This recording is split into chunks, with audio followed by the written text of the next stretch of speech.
ফুলশয্যার রাতে স্বামীকে যখন আমার প্রাক্তন প্রেমিক রাহাতের কথা বললাম, তখন আমার স্বামী বলল, তুমি কি ভার্জিন আছো? কথাটা শুনে আমার চোখ দিয়ে পানি বের হয়ে গেল। যাকে বিশ্বাস করে নিজের অতীতটা বললাম, সে কিনা আমাকে শেষে এই কথা বলল। আমার চুপ করা দেখে আমার স্বামী বলল, আজকাল প্রেম মানেই দেহ দান করা, তাই তোমাকে জিজ্ঞেস করছি তুমি ভার্জিন আছো কিনা। আমি মাথা নিচু করে বললাম, আমি এতটাও খারাপ না যে নিজের দেহ বিয়ে বাদে অন্যজনকে দিয়ে দিব। কথাটা শুনে আমার স্বামী আমার দিকে তাকিয়ে একটু মুচকি হাসল। পরের দিন খেয়াল করি আমার স্বামী সাদা বিছানার চাদরটা ভালো করে উল্টে পাল্টে দেখছে। আমি যখন প্রশ্ন করলাম, তুমি কি দেখছো, তখন আমার স্বামী নির্লজ্জের মতো উত্তর দিল, গতকাল রাতে তুমি যে বলেছিলে তুমি ভার্জিন, সেটাই পরীক্ষা করে দেখছিলাম তুমি সত্যি বলছো নাকি মিথ্যা।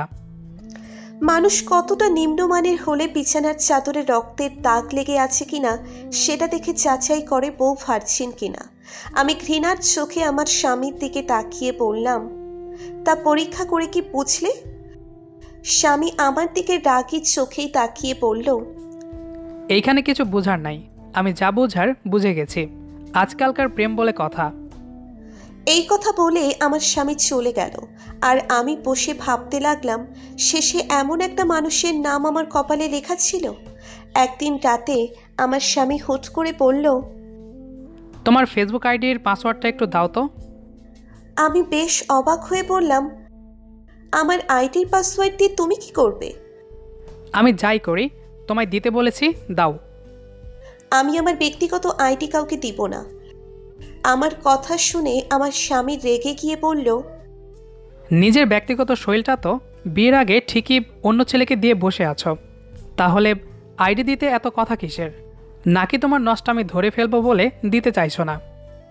আমি কিছু বলতে যাব, কিন্তু তার আগেই আমার স্বামী আমার হাত থেকে জোর করে ফোনটা নিয়ে অন্য রুমে চলে গেল।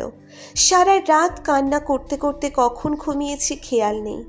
সকালে ঘুম ভাঙল কলিং বেলের আওয়াজে। দরজা খুলে দেখি একটি মেয়ে দাঁড়িয়ে।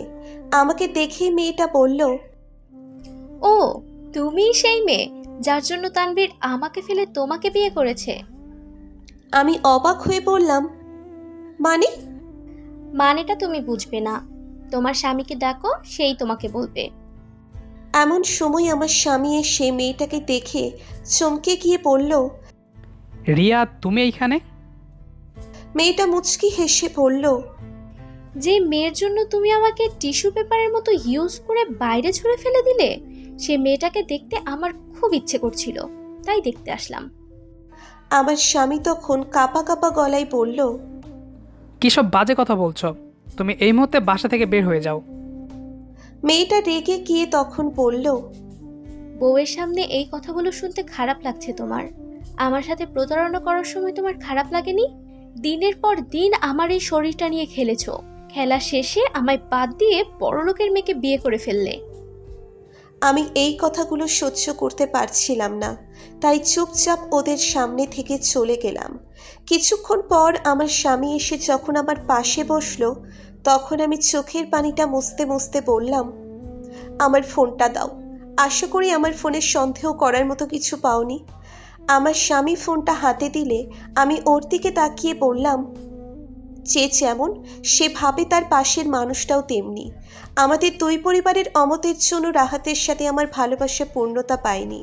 তোমার সাথে বিয়ে ঠিক হওয়ার পর রাহাতের কোনো স্মৃতি আমি আমার কাছে রাখিনি।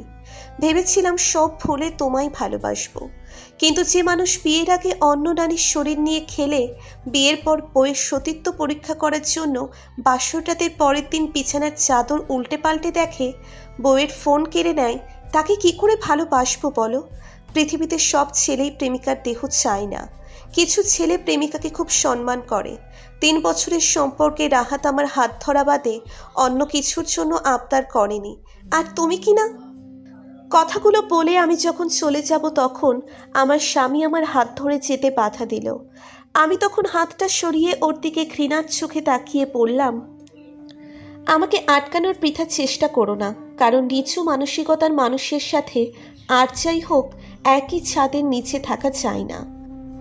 আমাদের সমাজে অনেক মেয়েই আছে যারা স্বামীকে প্রথম অবস্থায় নিজের অতীত জীবনটা খুলে বলে, তারপর বাকিটা জীবন স্বামীর খোঁচা আর অপমানজনক কথা শুনে পার করতে হয়।